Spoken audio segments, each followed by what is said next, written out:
hay historias que luego tú, si ingresas en prisión, pues te das cuenta que, mira, ha sido un momento puntual, tenía X circunstancias, pero no lo voy a volver a hacer. Pero según qué delitos ya son más difíciles. A lo mejor hay otras personas que sí que realmente mueven el cotarro y no están donde deberían estar. Bienvenidos a un nuevo episodio de Precluidos. Hoy traemos a una invitada muy especial, una criminóloga con un enfoque un poquito diferente a la criminología clásica. Un enfoque más humanístico, más social, más crítico, como ella misma dice. Alexia Campos López, ¿qué tal? Bienvenida, ¿cómo estás? Muy bien, muchas gracias. Cuéntanos un poquito, ¿qué te llevó a estudiar criminología? Y si quieres hacer un poquito de recapitulación, ¿qué es esto de la criminología? Bueno, para empezar, no estudié criminología porque me gustó CSI, como todo el mundo piensa, y simplemente una curiosidad tremenda por el comportamiento humano. Luego ya lo estudié a distancia porque aquí no había presencial, y conforme iba estudiando la carrera me daba cuenta que siempre se estudiaba el mismo perfil, la misma estructura social, siempre familias desestructuradas, pocos recursos, y no se incidía mucho en la delincuencia económica. Entonces, por eso me decanté un poco ya en una criminología crítica, que es una rama de la criminología que se centra mucho más en estudiar las estructuras sociales y un poco pues la gente que está en el poder, por así decirlo. ¿Pero qué haría un criminólogo clásico, digamos? ¿Cuál sería el enfoque clásico de la criminología? El enfoque clásico empezó de manera individual y a nivel biológico. Por ejemplo, Lombroso fue el primero en acuñar el personaje atávico con características biológicas, el mentón, la mandíbula y con el gen criminal. Entonces, luego la criminología crítica pasó a determinar que no era ese determinismo biológico, sino más bien que confluía también pues, el contexto. Alexia, cuando estudiamos criminología, la gente se piensa que, como tú bien decías al principio, que somos los de CSI Miami, ¿no? Que vas con las gafas de sol y que solo vas a escenas del crimen, pero tienes psicología, dentro de psicología del testimonio, tienes mucha parte de sociología. Cuando tú hablas de criminología crítica, concretamente, ¿a qué te refieres?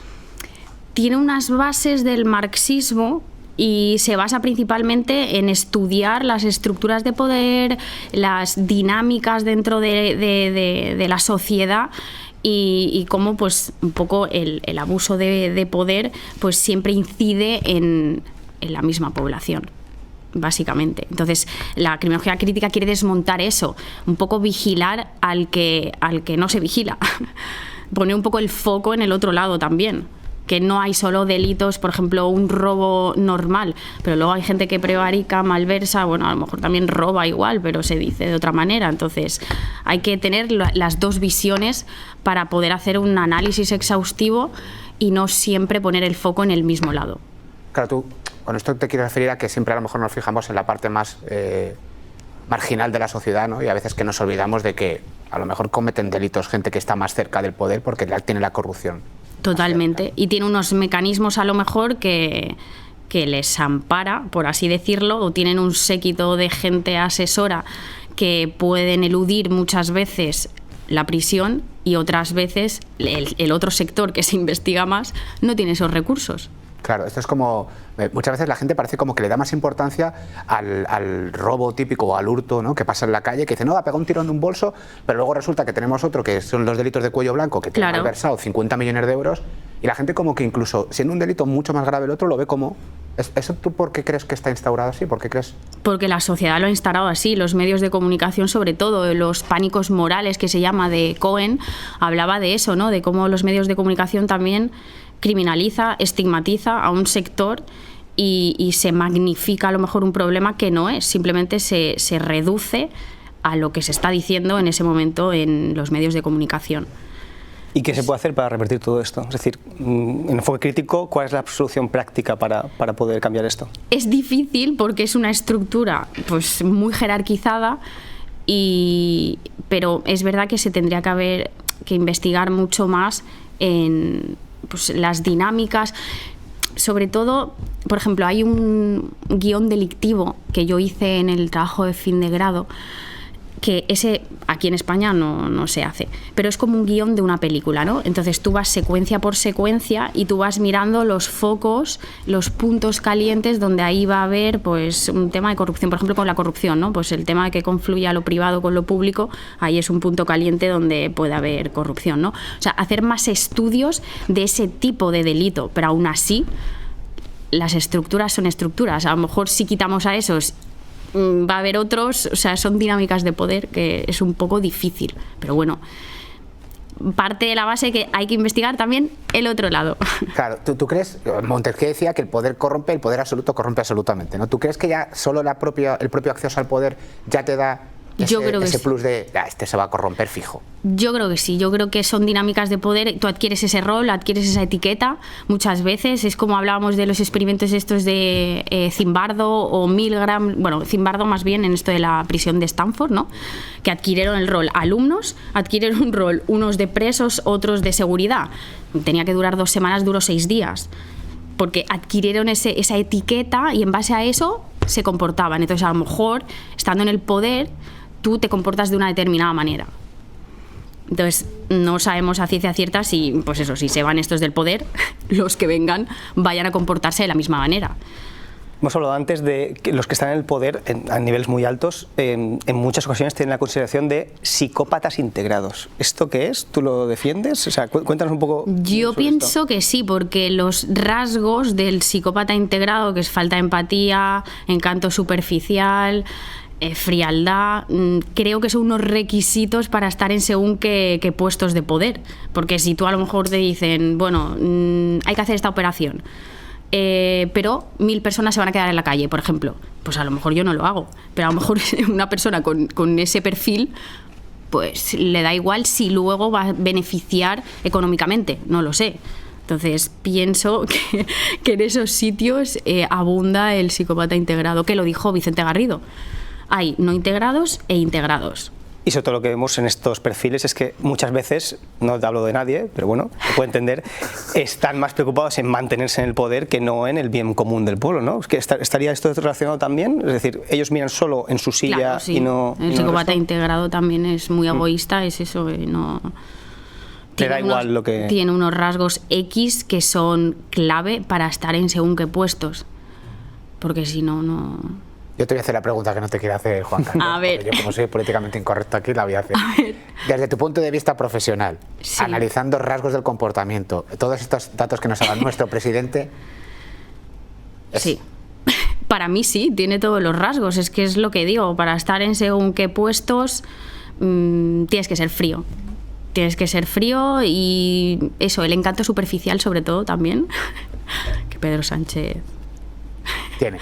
tiene.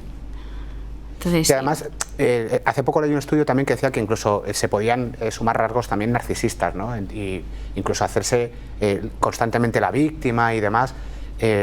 ¿Eso tú crees que va anclado a la persona o que eso se puede potenciar por la estructura de poder que hablabas antes? Yo creo que es algo biopsicosocial, ¿no? Es que es como toda una amalgama de posibilidades que no se tiene que reducir solo a una cosa. A lo mejor esa persona ya de por sí tiene unos rasgos dentro de ese contexto, bueno, con su psicología también ayuda, y luego dentro de ese contexto ya lo empuja a ello. Creo que es como un mix de todo, no solo una cosa u otra. ¿Y se puede llegar al poder sin estos rasgos de personalidad? ¿Es posible? Es decir, ¿existe la Teresa Calcuta que sea presidenta de un país? ¿O no? Pues no lo sé, porque es que para ciertos puestos... Es hasta necesario a veces, ¿no? Es hasta necesario, entonces no sé. A ver, no te digo que eso de buena persona, mala persona, yo me refiero a rasgos que son aptos para ciertos sitios y para otros. A mí me gusta mucho porque te has mojado, has hecho un análisis profesional, y esto es parte de lo que hace un criminólogo, que la gente, volvíamos al principio, ¿no? Que la gente se piensa que únicamente analizáis crímenes o analizáis escenas del crimen. ¿Qué puede hacer? ¿Qué es todo lo que puede hacer un criminólogo? Sobre todo prevención, porque realmente, claro, yo estuve opositando bastante tiempo porque era la única vía que me quedaba. Y digamos que la policía en sí es como el fracaso de la criminología, porque ya llegas al delito y el delito es como la punta del iceberg de todo lo que hay antes, ¿no? Entonces, si no hay una prevención adecuada, pues hay más inseguridad más inseguridad social, que es lo que incide en las políticas criminales, ¿no? Estaría bien hacer unas políticas criminales buenas, con buenas prevenciones, pero para eso se necesita dinero y sobre todo una visión multidisciplinar, porque criminología es verdad que sabes un poco de todo, pero no profundizas en nada. Entonces, a lo mejor por eso, pero esa visión multidisciplinar hace que puedas estar en muchos sitios a la vez. Por ejemplo, en un ayuntamiento, como criminología ambiental, ¿no? Por ejemplo, una calle que está mal alumbrada, pues puede incidir a ello, puede incidir a que haya pues un robo, que parecen cosas absurdas, pero que influye mucho. Criminología corporativa, criminología crítica, criminología más social. En los equipos. Integrar el criminólogo en diferentes estamentos en diferentes sociales, estamentos institucionales y que se tenga en cuenta. Psicólogos, educadores sociales, pero también el criminólogo puede hacer valoraciones de la reincidencia. Estamos capacitados para ello. No sé, creo que le podemos dar una visión muy global a una conducta que luego pues acaba en delito, y ver un poco desde la raíz. Y sobre todo, ahora que has dicho de prevención, en el ámbito de menores, debería ser imprescindible, ¿no? El criminólogo en este ámbito de prevención del delito sobre menores. Sobre todo porque es como una curva, cuando son menores es como una curva clave para dejar de delinquir o seguir con la carrera delictiva. Entonces creo que es un punto muy importante para incidir y poder revertir esa situación. Es la curva, porque claro, cuando son jóvenes inciden mucho la impulsividad, la testosterona. Son mucho o sea, en esa curva es muy importante incidir para luego la reinserción. ¿A qué te refieres con la curva? ¿Es el momento es como un pico que a la edad de 18 años pues tienes como pues, el grupo de iguales, a lo mejor te quieres hacer el chulo con la testosterona y en un ambiente X, pues la mayoría de veces se puede revertir, porque estás ahí, que sí que no. Entonces hay como un mix, ¿no?, entre el criminal que se hace y el que nace, ¿no? O sea, ¿tú cómo lo ves esto? Yo creo, es que, claro, es lo que te digo, es todo una amalgama de posibilidades de biopsicosocial que tienes que tener en cuenta muchos factores. A nivel biológico, bueno, hay... me acuerdo una persona, un asesino, que le catalogaron con el gen criminal porque tenía, en vez de XY, XIY, y le llamaban el superhombre porque tenía como más testosterona de lo normal y eso le incidía a tener mucha más impulsividad. No lo justificaban, comprendían un poco la conducta, ¿no? Entonces, es verdad que hay predisposición genética a ciertos rasgos, pero también... si eso lo extrapolas a un contexto en el que no se active, se puede quedar así. Por eso te digo que es muy importante las tres cosas. Uno, porque lo lleva, vale, pero a lo mejor si no se activa, ya está. Pero a lo mejor en ese contexto se activa, según el ambiente, según dónde esté residiendo. Has hablado de prevención y que el criminólogo tiene un papel importante. No solo en el ámbito de menores. ¿Cómo podríamos instaurar la figura del criminólogo en otros estamentos? Por ejemplo, en el judicial o a nivel policial, que también es un gran desconocido muchas veces. En los juzgados, por ejemplo, yo creo que en el sector de los técnicos, ¿no?, que valoran a lo mejor la personalidad, pero ya te digo, es que es tan desconocido en todos los ámbitos que creo que uno mismo, siendo criminólogo, se tiene que dar a conocer, claro, y decir, bueno, pues nosotros hemos estudiado esto y podemos ayudar a esto, porque no saben muy bien. En cuanto al papel de educación emocional y la comunicación no violenta y demás, dentro del ámbito criminológico, ¿qué papel juega el criminólogo ahí? ¿En la emoción? Sí, en la educación de la emoción, quizá, porque también hay una parte importante de psicología. Sí, lo que pasa que lo nuestro es más psicología criminal, ya ves un poco los rasgos de la conducta desviada, que se llama. Pero bueno, tú puedes incidir también y valorar sobre todo la infancia que ha tenido, pero claro, ¿dónde lo desarrollas eso? A lo mejor con menores pues puedes hacer sesiones y centrarte un poco en su bagaje, pero no ves el encaje. No. Y en cuanto a la reincidencia, yo tengo una teoría muy personal, que es que las personas que entran en prisión, hay dos grupos grandes, ¿no? Una que entra en prisión y que nunca más quiere volver a esa experiencia, por lo tanto hay una especie como de prevención general, no es que salga reinsertada, es que dice yo no quiero volver a pasar por esta experiencia, y otra persona que sale profesionalizada, que entra y dice, bueno, pues esto es lo máximo que me podéis hacer, voy a continuar. ¿Tú crees que se puede resocializar al delincuente? Yo pienso que según qué delitos sí. Está mal decirlo, pero es verdad, hay ciertos delitos que creo que son muy difíciles porque luego vas a la calle y tienes los estímulos, es decir, tú también vives en una burbuja, que es la prisión, donde no tienes los estímulos por los cuales se ha activado tu conducta delictiva. ¿A cuáles te refieres? Venga, vamos a entrar ahí, vamos a romper el melón. Para mí los delitos sexuales. O sea, ¿es difícil la reinserción o casi imposible, dices, en delitos sexuales? Yo de lo que he podido estudiar y el porcentaje, sí. Por muchos programas que se hagan a nivel de proporción. Bueno, ¿has oído algún medio de comunicación, algún propio delincuente condenado diciendo no me saquéis que es que no me controlo? De hecho, uno que acabó asesinando dijo esto, no me saquéis más. Entonces, claro, ¿qué respuesta? Porque el Estado legalmente no tiene respuestas punitivas para este tipo de delincuentes, claro. ¿Cuál es la solución? ¿Nos vamos a sistemas anglosajones? Es complicado, pero es verdad, es que, y no es estigmatizar, es que es la realidad. Cuando tú tienes un estímulo tan fuerte y luego vas a salir a la calle y está lleno de estímulos, otra cosa es un robo.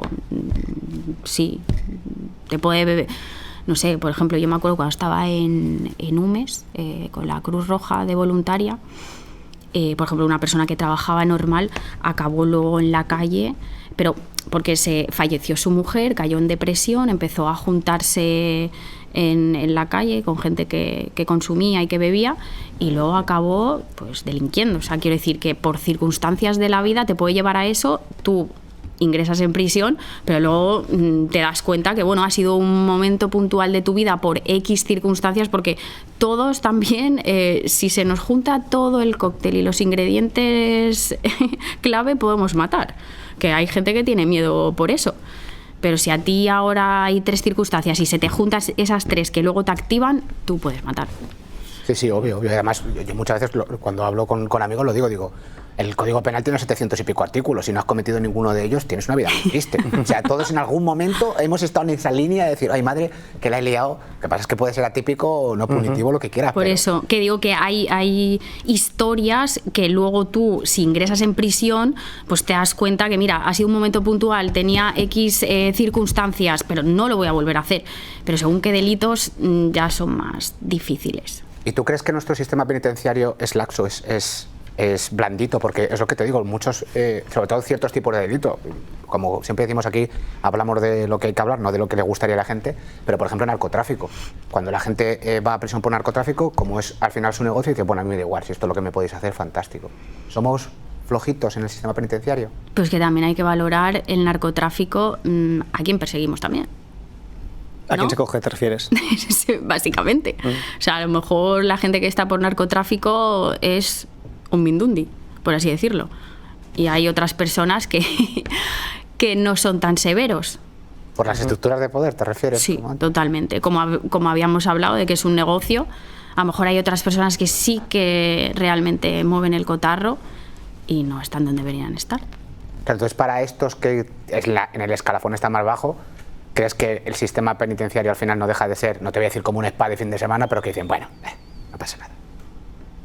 Pero yo es que he visto gente que a lo mejor, no sé, de narcotraficantes que, pues eso, baja escala y con muchos años de prisión. O sea, no pienso que sea laxo, pienso que siempre se estigmatiza al mismo, la verdad. Narcotraficantes, y volviendo a lo que has dicho antes, tema de adicciones. Tú estás trabajando en Proyecto Hombre, ¿de acuerdo? Bueno, de prácticas. ¿Prácticas? Sí. Perfecto. ¿Está relacionado el delito de las adicciones? ¿Se puede correlacionar o...?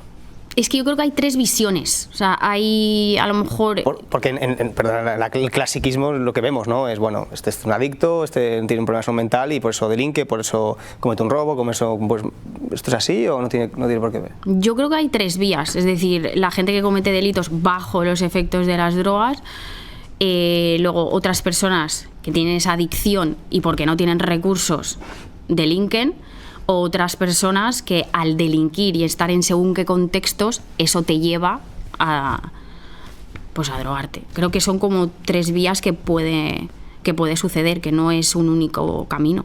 Uh-huh. Sí, lo decía porque, bueno, todos conocemos, ¿no? El centro penitenciario está lleno de personas con problemas de adicción a diferentes tipos de sustancias. ¿No habría que hacer una prevención también en este ámbito, el tema de la drogadicción? Sí, también, pero es lo que te digo, o sea, a lo mejor no es prevención de drogadicción en sí misma, sino incidir también en los contextos donde se genera eso, en los contextos marginales donde hay droga, pues también incidir, o sea, no donde es más fácil el acceso a la droga. Sí, y se puede, son como, yo lo veo como dos vías, ¿no? Puede ser, pues eso, que tengas esa adicción y empieces a delinquir para costearte la droga, o en esos ambientes que tengan esa cultura del consumo. Uh-huh. Y en cuanto a salud mental, haciendo un poco la similitud, también vemos mucha gente con problemas de salud mental que está muchas veces donde no debería estar. ¿Se puede atacar con otra vía a estas personas, de una vía más preventiva, o lo ves difícil? Pero a nivel de cometer delitos, Sí, a nivel de cometer delitos. Hay personas que no están en sus cabales y vemos que quizás la vía punitiva no es la más adecuada, sino sería otro tipo de vía, más preventiva. Sí, pero es que eso cuesta dinero, o sea, es que no hay. Volvemos a lo... es que volvemos a lo mismo, no hay una prevención X. Realmente el sistema penitenciario, para mí, desde mi punto de vista, es una mera contención. Uh-huh. Una mera contención, lo dejas ahí, pero bueno, habrá programas y todo, pero que si no vamos a la base ni a la raíz, también es muy difícil. No hay dinero, siempre... Sí. Pero si no vamos a la raíz del problema, luego ese es el resultado. ¿Y cómo podemos ir a la raíz del problema? ¿Cómo lo harías? ¿Cómo podemos ir a esa raíz? Pues yo creo que desde las escuelas también, desde las familias, hacer un seguimiento. Es verdad que tema de servicios sociales, pues hacen un seguimiento, pero es complicado. O sea, hablas de una vía un poco más intervencionista, ¿te refieres? Es decir, desde el minuto uno que ves más en la social, escuela... Sí, no me refiero, desde el minuto uno que ves en la escuela a un niño que seguramente ya tiene unos visos de que puede cometer delitos, que viene una familia X, intervenir en ese momento. Sí, es que yo hasta abogo por criminólogos en las escuelas, porque a lo mejor ven factores o conductas que se escapa y tú a lo mejor ya puedes ir haciendo informes, por ejemplo, bueno, pues esta persona y revertir esa situación que a lo mejor se puede agravar. Creo que es bastante importante en las escuelas. ¿Y no crees que en el tema de menores también estamos un poco perdiendo los papeles o nos estamos metiendo... ahora, por ejemplo, todo lo vemos, bueno, evidentemente siempre los ha habido, los hay y hay que perseguir los casos de bullying, acoso escolar, etcétera, etcétera. Pero ahora hay conductas que antiguamente eran cosas etiquetadas, cosas de niños, que ahora todo lo queremos criminalizar, ¿no? Entonces, ¿hasta qué punto ahí el criminólogo podría llegar a determinar, oye, mira, no, esto es una conducta que, como tú decías antes, por la edad que tiene, por el momento de evolución, puede entrar dentro de lo normal, y esto a lo mejor pues hay que ponerle más foco? No sé. ¿Pero a qué os referís? ¿Al bullying, por ejemplo? Pues por ejemplo al bullying, sí, o las típicas agresiones que hay en los patios de colegio entre los chavales, ¿no? Que antes era, vale, son dos que se están pegando, tirado de oreja los dos, y ahora es, no, protocolo antiacoso, agresión... Sí, yo creo que se está yendo un poco de madre, la verdad. O sea, está bien que se active esos mecanismos de alerta por si llega a más, como ha habido en los casos estos extremos, pero es verdad que ni mucho ni poco. O sea, estar atentos a cómo evoluciona todo eso, porque es lo que dices tú, en un patio de colegios que somos salvajes a esa edad, somos niños y nuestra parte animal, la amígdala, todo eso es normal según qué conductas, pero cuando ya deriva según qué gravedad, sí. O sea que está bien poner el foco, pero no tan... No criminalizar toda conducta. No. Porque al final también perdemos el foco en si todo lo criminalizamos y todo es acoso y todo es esto, pues la conducta que de verdad es acoso pasa desapercibida y pasa lo que pasa. nos amontonamos en papeles, en informes absurdos que no sirven para nada, y luego cuando pasa, pues no hay medios porque es que ese educador está colapsado. Ya es que quizás por una tontería no debías hacer un informe de 15 páginas. Totalmente, ¿no? Y que esta sociedad es sociedad del etiquetaje, todo el rato, a todo hay que ponerle etiquetas. Y en forma a esas etiquetas, pues parece que uno se tiene que comportar de aquella manera, la gente que juzga se tiene que comportar de esa manera, todos adquirimos un rol en este show, ¿no? Este circo. En este circo. Y luego además, evidentemente los educadores tienen una formación fantástica, pero yo muchas veces pongo, cuando voy a algún tema de penal, ¿no? de temas de acoso de menores y tal, yo siempre pongo en duda y digo, pero la persona que ha hecho el informe, ¿qué formación tiene para decir lo que dice? ¿No? Y aquí sí que se podía reforzar un poco la figura de un criminólogo en el ámbito educativo, ¿no? Porque un jefe de estudios que a mí me penalice o me etiquete penalmente una conducta... A ver, es que hay mucha gente que se piensa que es intrusismo. Es que no es intrusismo, es como complementario y poner... y que sea más enriquecedora la intervención educativa de ese menor. A lo mejor tendrá una visión que nosotros no tenemos, pero nosotros ponemos el foco en otra cosa, entonces todo eso hace que sea más rico y nuestra noción un poco más jurídica y más... Claro, es que el criminólogo estudia desde partes de psicología, partes de sociología, evidentemente temas de derecho penal, de derecho penitenciario. O sea, es que la visión que tiene es muy global. Que eso es uno de los problemas endémicos de la criminología, creo yo. Claro, pero al ser global es por eso, que es como que sabes de todo y no sabes de nada, porque no profundizas en algo, entonces por eso mucha gente no sabe dónde te pueden encajar. Pero si tú te especializas a lo mejor en una rama pues más social, bueno, pues a lo mejor en centros de protección, en centros de menores, la rama más corporativista, pues eso, en empresas privadas, criminología ambiental, es lo que te digo, sería muy importante en los ayuntamientos, la prevención situacional, todo eso. O sea, hay hasta teoría, ¿no? El tema de las ventanas rotas y todo eso. Totalmente. ¿Sí explicas tú? Es súper interesante. No, simplemente que explicaban como un coche que estaba abandonado con las ventanas rotas, pues incidían más, la gente que pasaba por ahí, vandalismo, pues incidían más a estropear ese coche. Es decir, cuando hay algo que está estropeado, no le das importancia y lo estropeas más. Entonces, imagínate una calle más alumbrada, con todo más ordenado, pues ya tu conducta es como... vamos a hacer las cosas bien, ¿no? Entonces... Por eso las políticas municipales, ¿no? Por ejemplo, de eliminar grafitis, de tener el mobiliario urbano limpio, ordenado, que esto la gente no entiende. Porque... Bueno, pero hay grafitis y grafitis. O sea, me refiero a grafitis sí, totalmente. Influye muchísimo. Influye también pues en centros, en la prisión, todo ese contexto, ¿no? Hostil también induce a que tu conducta sea X.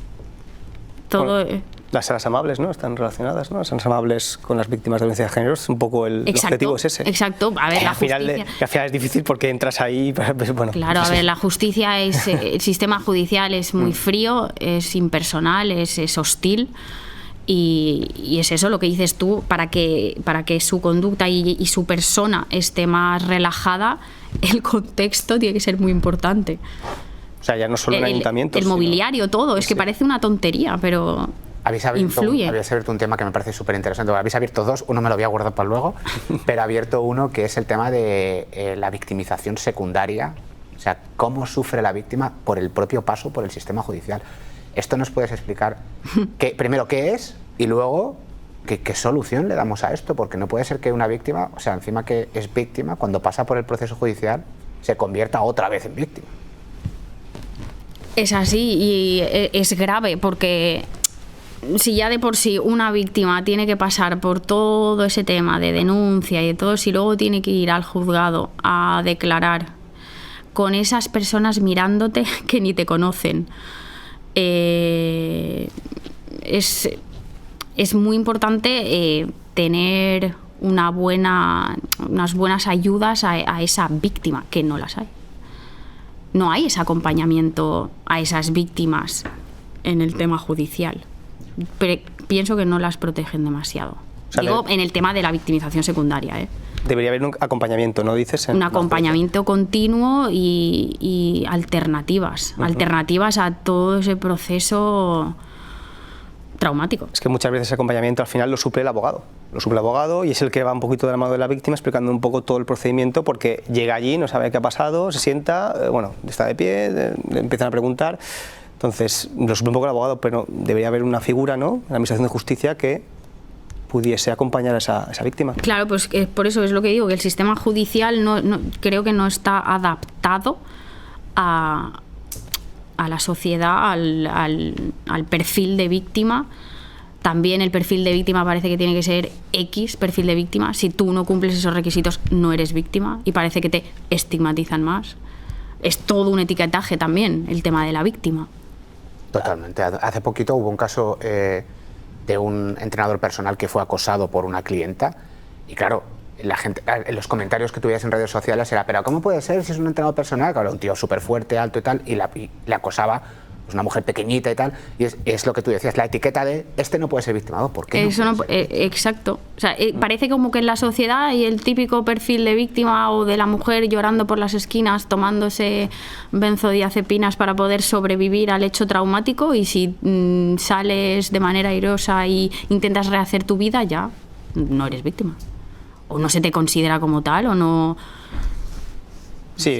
Pienso que también el etiquetaje en el sistema judicial influye muchísimo. También hay estudios que estudiaron un montón de condenas y en base a la belleza de esa persona, las condenas eran más laxas o menos. Es como... Las skill beauty, ¿no?, que le llaman. Sí, sí. El preso, este hombre afroamericano, ¿no?, con ojos azules, que luego fue modelo. Sí. Recibía cartas, ¿no?, este buen hombre. Sí. Este buen hombre. Ah, sí, eso es muy curioso también. Sí. Muchos asesinos dentro de la cárcel reciben esto cartas de admiración, pero a la inversa no. A la inversa no hay mujeres asesinas en la cárcel y hombres que escriben cartas a esas mujeres. Yo creo que es un poco la erótica del poder. Es decir, ese hombre, ¿no?, ha tenido como el poder de matar a otra persona, y eso no sé. ¿Y eso cómo encaja en la psicología femenina? Porque a mí ahora mismo me ha explotado la cabeza. Sí, no, esto... Y pasa, ¿verdad? Si para ligar hay que matar a alguien, prefiero seguir soltero. No, pero el simple hecho del poder, ¿no?, de que tú estás sobre la ley. A ver, cuando eres joven, el típico, pues... el típico malote, ¿no? Pues eso, se extrapola a eso, ¿no? El tener tú el poder de decidir, y como el macho es así. La erótica del poder. Los malotes venden. Los malotes venden, sí. ¿Y psicológicamente, tú crees que solo es por la erótica del poder? Porque hay... Yo creo que hay algo biológico ahí, biológico de nosotros. Claro, porque si al revés no pasa, si no pasa... Por eso. Tiene que haber algo ahí... Y quizás tenga que ver con el tema de la dominación, ¿no? La dominación, esa subyugación tan famosa de la violencia sobre la mujer, que en cierto punto... No la justifico, no te asustes. No la justifico. Me refiero a que este tipo de mujer se ve atraída porque es un hombre dominante, tal, ¿no? Lo de los roles masculinos, energía masculina y femenina, que queda más bonito decirlo así. Pero es que es así, o sea, el hombre a nivel biológico, proveedor, es así, es una realidad. Entonces, el tener ese poder, pues le da a esa persona esa tranquilidad de que va a ir tranquila por el mundo. Y hablando de Biogen, ¿cómo encajamos el tema? En el 2004 se decía que era una violencia estructural, que la veníamos arrastrando del pasado, porque básicamente nos llegaban a decir que los hombres éramos machistas por naturaleza, pero hoy en día, con toda la delincuencia que hay juvenil, que vemos, aquí lo hemos hablado con fiscales, con abogados, con jueces, que hay mucha criminalidad en menores en el ámbito de la violencia sobre la mujer. Esto a nivel criminológico, ¿cómo encaja? O sea, ¿es un tema educacional o es una batalla perdida? Es que es lo que te digo siempre, biopsicosocial. O sea, yo creo que se juntan ahí las tres cosas. A lo mejor una persona un poco más violenta, agresiva, de manera innata. Luego, en un contexto X, piensa en según qué culturas, pues también son más machistas, entonces es un conglomerado ahí. También pienso que el reggaetón hace bastante En la sociedad en sí, según qué tipo de música, la cultura que hay ahora de musical, creo que también influye bastante. A ver, el tema del... Eso, no, a ver, simplemente las letras, parece una tontería, pero creo que se queda ahí grabado un poco, ¿no? De, sobre todo, sometimiento de la mujer. El reggaetón es, ¿no? Básicamente, cosificación. Entonces, habría que investigar los 3 aspectos de siempre, biopsicosocial. Sí, sí, porque es que sorprende, ¿no?, que siga pasando, y que más que antes, más que hace 20, 30 años, cosa que no tiene mucho sentido, ¿no?, que siga pasando. Yo es que no soy experta en ese tema, pero a lo mejor el tema también de las redes sociales, el control, a lo mejor tener una pareja y que tú puedas tener 800 seguidores y que te puedan hablar 100 te crea inseguridad, si esa persona es más insegura, es que hay tantos factores, es por eso que un criminólogo... muchas veces no da A, B, es que son tantos factores que cuando convergen se puede dar o no se puede dar que habría que analizar cada paso para poder dar un resultado. Es complicado. Los criminólogos también hacéis parte de ciberdelincuencia, o sea, eso es un campo que trabajáis. ¿Crees que ahora que comentabas esto, el tema de las redes sociales y demás, se ha abonado un terreno aquí para que se vaya de madre todo el tema de... A mí lo que me interesa es, yo creo que habrá, con esto de la inteligencia artificial, de las voces, ¿no? Que ahora mucha gente dirá, no es mi voz. No, pues, ¿qué tendrá que haber? Peritos judiciales, expertos en IA. O sea, está todo ese tema por hacer y por abordar, porque estamos un poco verdes en ese aspecto. Ya que has dicho esto de no es mi voz, mentirosos compulsivos en el ámbito de la delincuencia. ¿Esto por qué se da? Porque el típico delincuente que siempre todo es culpa de no sé quién o que no admite la realidad. ¿Esto es, él se lo cree o es simplemente una excusa?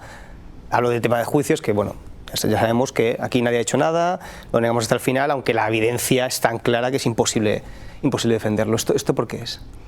A ver, hay mentirosos patológicos y luego una mentira adaptativa, en según qué contextos. La mentira... Todos nosotros, a lo mejor una mentira piadosa, ¿no?, te adapta a según qué circunstancias. Entonces creo que hay 2 ramas. Hay gente que de verdad se cree sus propias mentiras y otros simplemente para poder sortear la situación, pues... O sea, hay perfiles que podrían estar en negación constante de no, esto yo no he sido... Sí, pero eso ya a lo mejor tiene una disociación o tiene ya algo... digno de estudio para poder incidir y que se pueda estudiar sobre ello. Y luego, pues la mentira adaptativa de toda la vida. A ver, ¿qué es esto de la mentira adaptativa? No, a ver, que todos a lo mejor en según qué circunstancias, para adaptarte a según qué situación, mientes un poquillo. Es mejor no decir la verdad y nada más que la verdad. Hombre, según qué contexto. Imposible, sería imposible, ¿no? Si todos dijésemos la verdad, creo que mañana se acaba el mundo. Sí. ¿No? Totalmente. Totalmente. Y cómo, porque una parte importante también es el tema de la psicología del testimonio. ¿Esto vosotros cómo...? Yo es que estoy más especializada en el tema bueno, yo ahora en el tema de menores y la psicología del testimonio no sé cómo está a día de hoy, pero tiene que ser muy importante. En el tema judicial yo pienso que el tema psicológico tiene que estar muy presente. Tiene que estar muy presente y estudiar mucho la mente de la persona, ¿no? Porque la ley es tan impersonal y tan fría que creo que tiene que haber un buen encaje, psicología y justicia. Y en el ámbito de los menores, ¿cómo se evalúa si un menor te está mintiendo o te está diciendo la verdad? Es que es muy complicado. O sea, hay rasgos, tú lo ves, si tú ya conoces a esa persona puedes saber, pero es complicado. Claro, es que hay delitos en los que muchas veces, agresiones sexuales a menores, por ejemplo, sí, solo se cuenta con la versión del menor. Y el menor a lo mejor en algunos casos puede incluso fantasear, puede directamente mentir porque lo ha visto, porque se lo han contado, porque redes sociales, demás, pero también puede estar diciendo la verdad y puede estar traumado. Claro, esto, no sé, creo que es un campo complejo, ¿no?, para investigar. Sí, también. Y aparte es lo que te digo, que los menores yo creo que tienen ahí también una etapa de desarrollo que la corteza prefrontal, o sea, tiene unos mecanismos que tampoco se puede determinar según qué conductas. Y creo que es una edad un poco complicada de hacer diagnósticos claros. ¿Y qué medidas concretas verías posible con el asunto de menores, con el tema de la prevención, de la reinserción? ¿Qué medidas concretas aplicarías? Por ejemplo, faltan criminólogos, ¿no? Es algo que es algo evidente, ¿no? Que no hay. Sobre todo eso, los análisis de la predicción del riesgo. Hablar más con las familias, pero claro, es que el tema social nunca hay inversión para ello, entonces se deja un poco. Desde mi punto de vista, siempre para el tema social no se dan muchas salidas, entonces pues con las herramientas que se tienen haces lo que puedes. Es decir, falta inversión. Para mí sí. Y profesionales. Y profesionales. Y que tengas tiempo para ello, para trabajarlo, para trabajar con el chico. Y con la familia, entiendo yo. Y con la familia también. A ver, lo de la familia también pienso que puede ser un factor protector, pero a su vez también puede ser un factor de riesgo. Entonces también habría que valorar eso, porque muchas veces sí, la familia es importante, pero es que hay según qué familias, que es un factor de riesgo en vez de protector. ¿Y en esos casos qué se puede hacer? ¿Se les retiraría ¿por qué abogarías? ¿Por una retirada de custodia preventiva? Es que por eso te digo que es complicado, porque evidentemente es tu familia, pero si puedes tener ahí una distancia X para que esa persona pueda, pero por eso es muy difícil, porque distanciarte de tu familia según qué edad, pero claro, si tú desde fuera estás viendo que no le hace nada bien, porque lo de los amigos ya lo sabemos, pues no te juntes con estos y lo mando a Barcelona, pero sí. Lo otro es más complicado. Belén Martín, la psicóloga que vino, hablaba de un distanciamiento emocional de la familia, ¿no? No tanto el físico, sino el emocional. ¿Tú eso cómo lo ves? Es decir, decir, bueno, un pasito para atrás, no voy a compartir todo, voy a ir por mi camino, pero evidentemente no puedo romper de un día para mañana con mi familia. ¿Esto lo ves posible o es una utopía? Claro, pero para ver esa posibilidad, esa persona también tiene que madurar, ¿no? Porque a lo mejor ciertas personas menores no tienen esa capacidad para decir, bueno, no, yo es que me tengo que alejar emocionalmente, pero no. Entonces creo que es un bagaje de aislamiento, diría yo, pero es complicado, para poder que esa persona pueda tener las herramientas suficientes para por él mismo o ella misma decidir si esa distancia es buena o mala, pero a esa edad es complicado.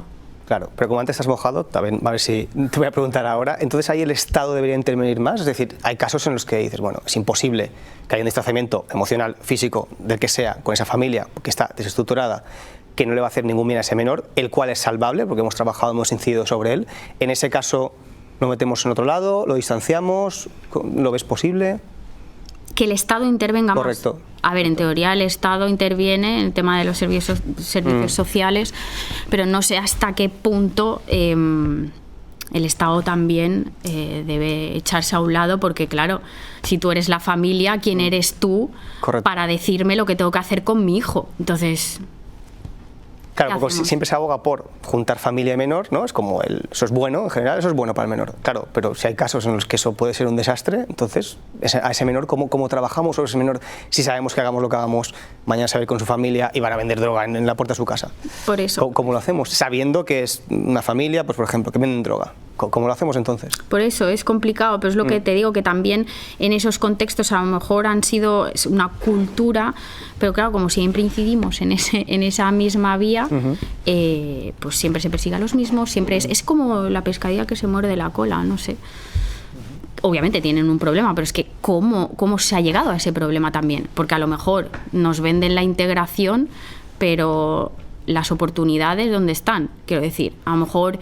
Claro, en la sociedad nos piden X estándares, ¿vale? Si yo vengo de una familia desestructurada, con 0 recursos, y tú sí, tú estás integrado y no tienes la necesidad de hacer según qué conductas, que yo sí, para poder estar en ese estándar. Entonces, vale, sí, pero vamos otra vez a la raíz. Claro, pero luego también hay una parte de gente que no se quiere integrar. Y esto lo vemos en ciertas etnias cuando se les ha movido geográficamente pues para reubicarlos y tal, se ha visto como han vuelto otra vez a los guetos principales. O sea, claro, pero es lo que te digo, no se quieren integrar, pero esa integración, ¿quién hace esa integración? ¿Qué estándares ponemos ahí? ¿Qué recursos ponemos ahí? Claro, a lo mejor tú puedes estar ahí, pero esa persona no. Entonces tiende a tener que ser... A mí déjame como estoy, porque como no tengo X recursos, X... Pues déjame aquí como estoy. ¿Me explico? Sí. Entonces, pero desde un punto de vista más crítico, sí, digamos, mira, esto no lo vamos a cambiar, no vamos a cambiar el contexto de esa familia, de este ambiente, pero sí podemos salvar al menor. Sí lo podemos reubicar a un ambiente más privilegiado, con más recursos, con más oportunidades. ¿Tú esto lo ves posible o eso es una utopía? O sea, vamos un poquito más bestia, vamos a coger al menor y ponerlo en otro contexto, en otra zona geográfica, con otra familia, un poco más socialmente. Pero es que a lo mejor esa persona, si con 10 años se traslada a X sitio con X gente que se junta de su misma edad y con X recursos, a lo mejor no comete delitos que cometería en ese ambiente. Todos son dinámicas.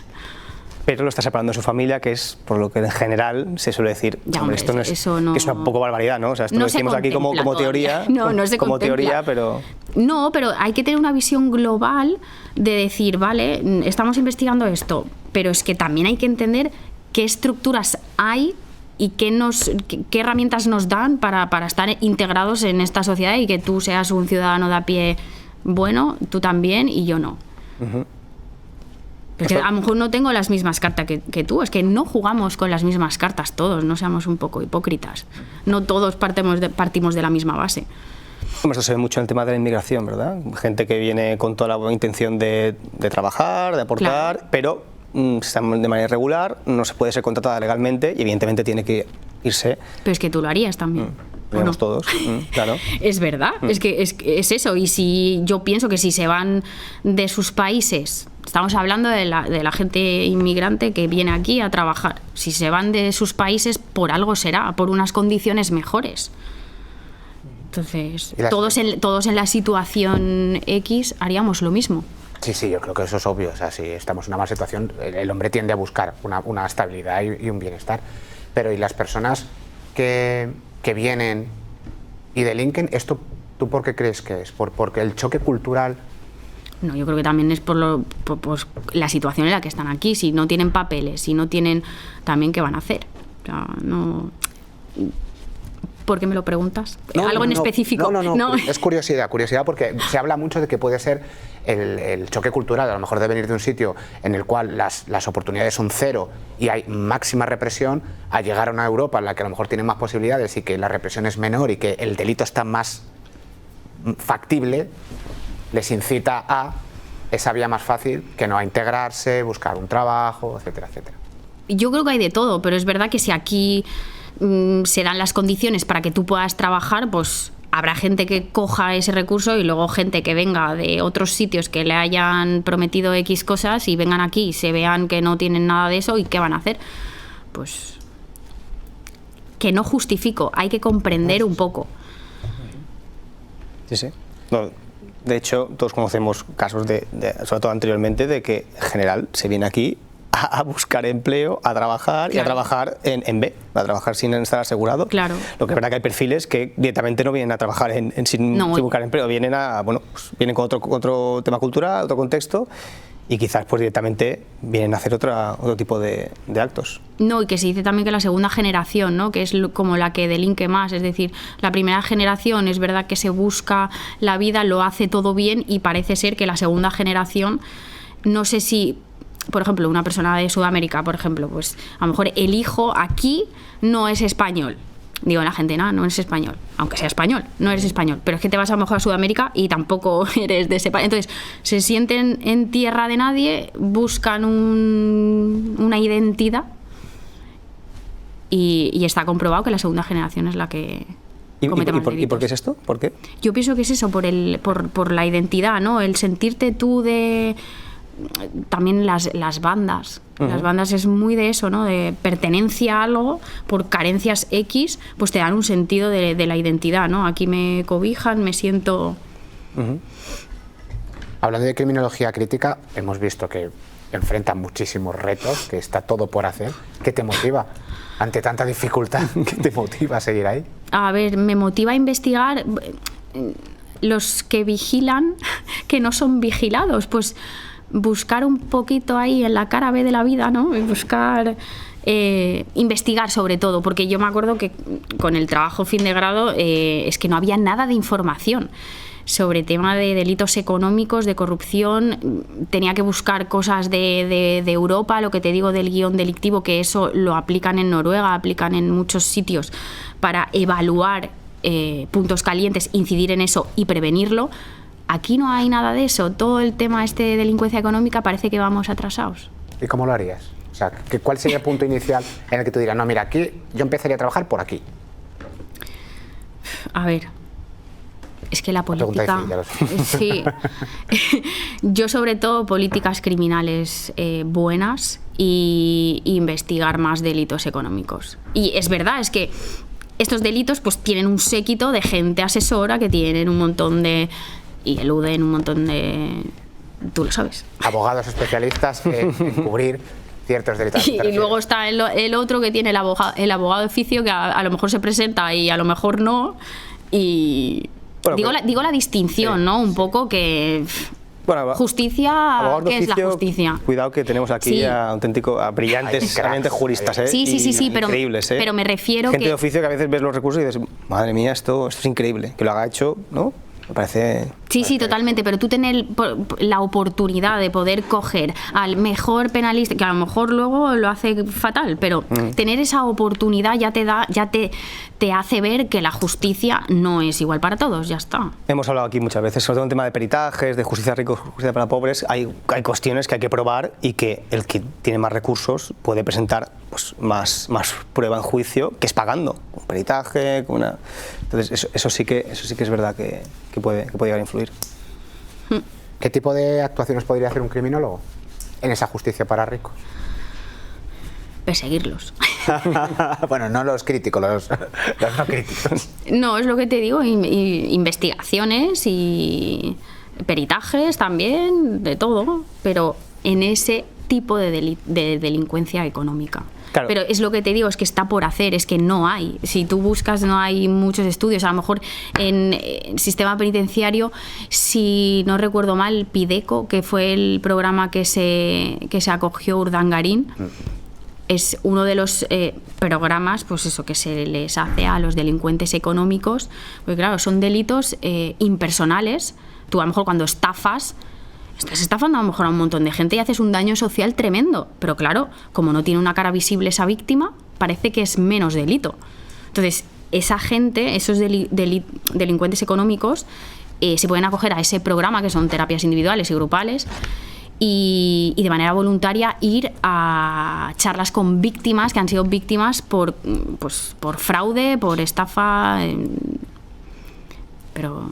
pocos los programas. Pero es que también, ¿qué le vas a hacer a una persona como Urdangarín? Digo, a nivel de resocializar, de conductas básicas y todo.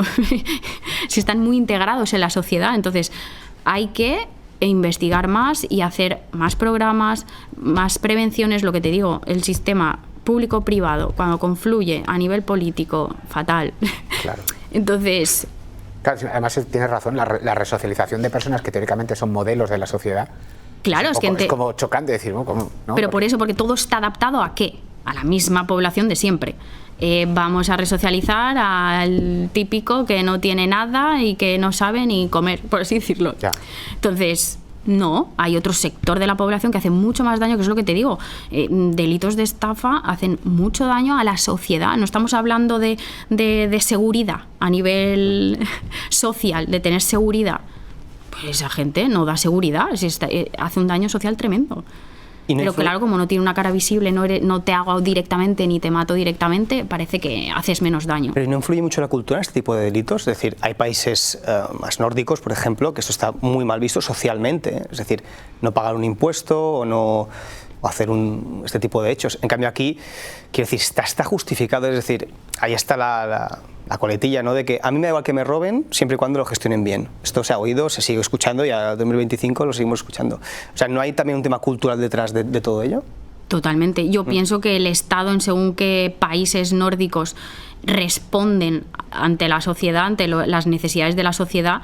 En cambio aquí en España es como si el Estado no responde, no nos proporciona un bienestar real, ¿por qué voy a ser yo el que lo haga todo bien y el Estado no? Claro, pero el Estado responde porque la sociedad responde, ¿no? Es decir, porque al final esa persona en otro país a lo mejor sea un repudiado, no podría ir a según qué eventos, pero aquí realmente no hacemos eso. Pero es una relación recíproca, pienso. O sea, la sociedad responde porque el Estado responde y viceversa. El Estado sigue ayudando y proporcionando bienestar porque la sociedad responde. Aquí no, aquí si tú ves que el Estado no te da ayudas, no te da nada, dices, ¿y yo por qué tengo que contribuir a algo que luego no me va a beneficiar cuando yo estoy contribuyendo? Uh-huh. Creo que es una relación recíproca y en España creo que no la hay. Alexia, ¿dónde te ves en los próximos años como criminóloga? No lo sé. Preguntadme yo. No lo sé, yo veo que hay mucho camino por hacer, que el papel del criminólogo todavía se necesita estudiarlo más o darle más visibilidad de, bueno, podemos estar en este sitio y también en este, porque explicar un poco qué podemos hacer dentro de las instituciones sobre todo y hacer un poco de camino, la verdad. Y un poco de pedagogía, ¿no? Al público, explicar un poquito qué es lo que hace la criminología. Sí, ¿Faltan perfiles públicos hablando sobre criminología o no? ¿O hay suficiente? Es que creo que están cansados. Sí.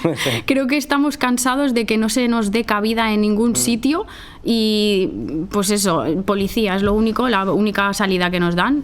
Oposita a policía y estudia criminología. Es como lo que más se escucha. Sí, es clásico.